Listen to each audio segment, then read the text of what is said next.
Pak Abo dan ikan koki yang tersesat di sebuah desa kecil yang dikelilingi oleh ladang hijau, hiduplah seekor sapi kecil bernama Pak Abo. Pak Abo adalah sapi yang ceria dan penuh rasa ingin tahu. Ia suka menjelajahi desa dan berteman dengan siapa saja, dari petani hingga binatang lainnya.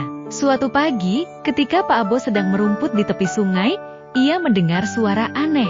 Suara itu seperti suara gelembung udara dan desahan air. Pak Abo mendekat dan melihat sebuah akuarium kecil yang terjatuh dari sebuah rumah yang ada di tepi sungai.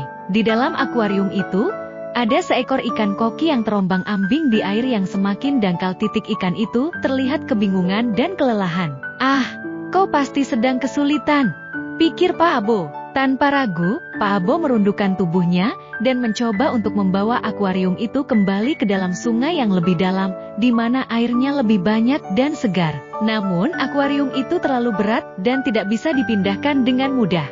Pak Abo berpikir sejenak, kemudian ia mendapatkan ide cemerlang. Ia mencari batang bambu yang cukup panjang dan kuat. Dengan hati-hati, ia menaruh bambu itu di bawah akuarium dan dengan perlahan mulai mendorong bambu itu menuju ke sungai yang lebih dalam. Ikan koki itu tampak kebingungan, namun Pak Abo terus mendorong dengan hati-hati, hingga akhirnya akuarium itu sampai ke tengah sungai. Ikan koki kembali bisa berenang dengan bebas di air yang dalam dan jernih.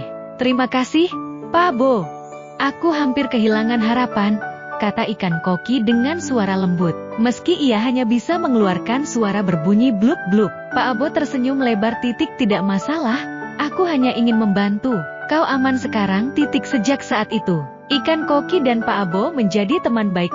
Pak Abo sering mengunjungi ikan koki di sungai, dan keduanya bermain bersama. Pak Abo merasa bahagia bisa membantu teman barunya, dan ikan koki merasa berterima kasih karena Pak Abo telah menyelamatkannya dari bahaya. Dan begitu, di desa itu, Pak Abo dikenal sebagai sapi kecil yang tidak hanya penuh semangat, tetapi juga berhati besar, siap menolong siapa saja dalam kesulitan.